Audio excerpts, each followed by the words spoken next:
Welcome back sa ating channel kung saan tinatalakay natin ang pinakamainit at pinakamahalagang development sa global defense at AFP modernization. Ngayon araw, isang magandang balita ang dumating para sa Philippine Army at para sa buong Pilipinas. Sa isang international military drone competition na ginanap sa Australia, isang Pinoy Army drone operator ang nagpakitang gilas laban sa mga elite drone pilots mula sa iba't ibang bansa. Sa gitna ng matinding kompetisyon at high-tech equipment ng ibang militaries, nagawa ng isang Filipino soldier na makapasok sa top placers ng tournament. Hindi lang ito simpleng drone racing event.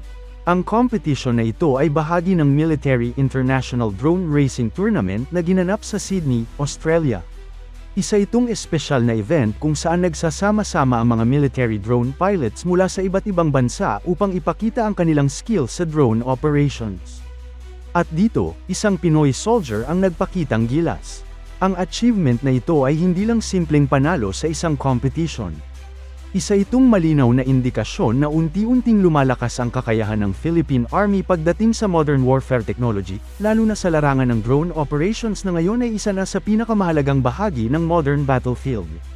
Sa video na ito, pag-uusapan natin kung paano nagtagumpay ang Pinoy Army drone operator sa Australia, ano ang klaseng competition ang kanyang sinalihan, at bakit mahalaga ang tagumpay na ito para sa kinabukasan ng Philippine military drone capability.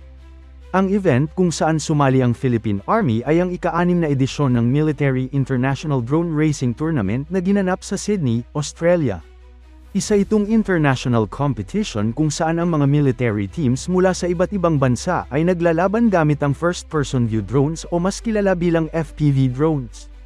Ang FPV drone ay isang espesyal na klase ng drone kung saan ang pilot ay gumagamit ng goggles na nagpapakita ng live video feed mula sa camera ng drone. Para bang ikaw mismo ang nakasakay sa drone habang ito ay lumilipad sa mataas na bilis. Sa ganitong setup, napakabilis ng reaksyon ng pilot dahil real-time niyang nakikita ang bawat galaw ng drone at ang buong paligid nito. Pero sa competition na ito, hindi lang simpleng bilis ang sinusukat. May iba't ibang challenges na kailangang lampasan ng mga drone operators. Kabilang dito ang drone racing sa obstacle courses, precision flying sa makikitid na tracks, at maneuvering sa iba't ibang environmental conditions. Ang mga obstacle course ay kadalasang may mga hoops, tunnels, matutulis na turns, at elevated platforms. Kailangang ma-navigate ito ng drone pilot sa pinakamabilis at pinaka-accurate na paraan.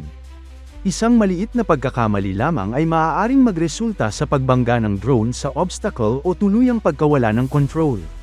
Dahil dito, ang ganitong competition ay hindi lang tungkol sa bilis. Ito ay tungkol sa skill, concentration, at precise control. Para sa mga military drone operators, ang ganitong klase ng tournament ay isang seryosong training environment kung saan sinusubok ang kanilang reflexes at decision-making sa high-pressure situations. Sa tournament na ito, nagpadala ang Philippine Army ng isang maliit ngunit highly skilled na team para kumatawan sa bansa. Ang team ay binubuo ng 5 miyembro, isang officer, 2 enlisted personnel, at 2 reservists na may expertise sa drone operations. Bago sila sumabak sa international competition, dumaan muna sila sa iba't ibang training programs upang mas mapahusay ang kanilang skill sa drone piloting at tactical maneuvering.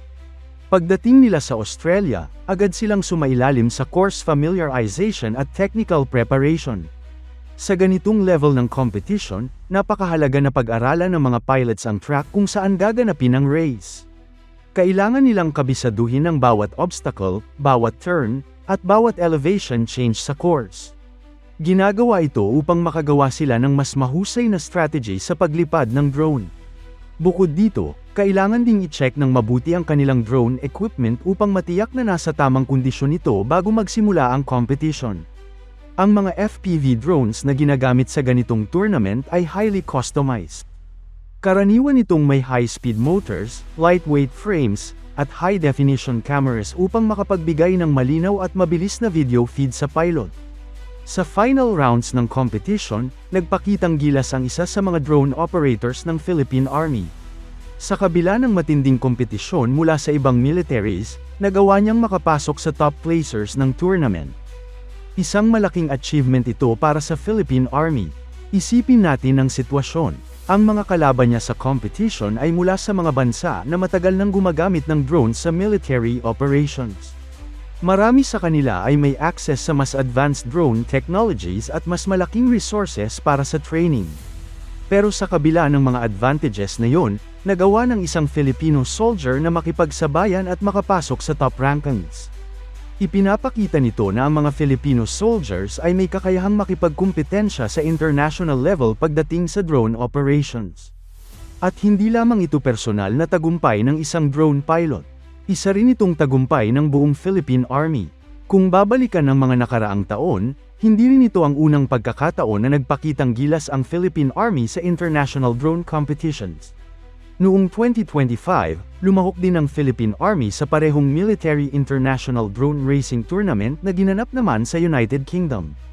Sa competition na yun, nakakuha ang Philippine Army team ng ika-5 pwesto sa overall team ranking. Bukod dito, may 2 Filipino reservists na nagpakita rin ng impressive performance sa individual competition. Ang isa sa kanila ay nagtapos sa ika-7 pwesto habang ang isa naman ay nasa ika-24 na pwesto. Para sa isang bansa na nagsisimula pa lamang palakasin ang paggamit ng drone sa military operations, napakalaking achievement na agad ang ganitong resulta.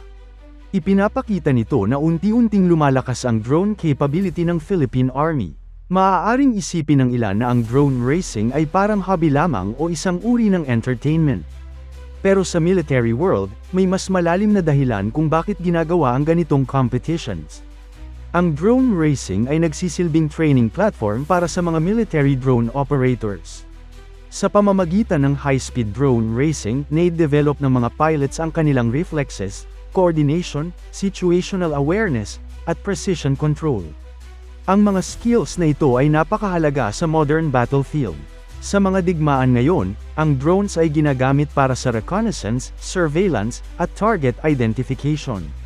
Sa pamamagitan ng drones, maaaring makita ng militar ang galaw ng kalaban nang hindi inilalagay sa panganib ang buhay ng mga sundalo.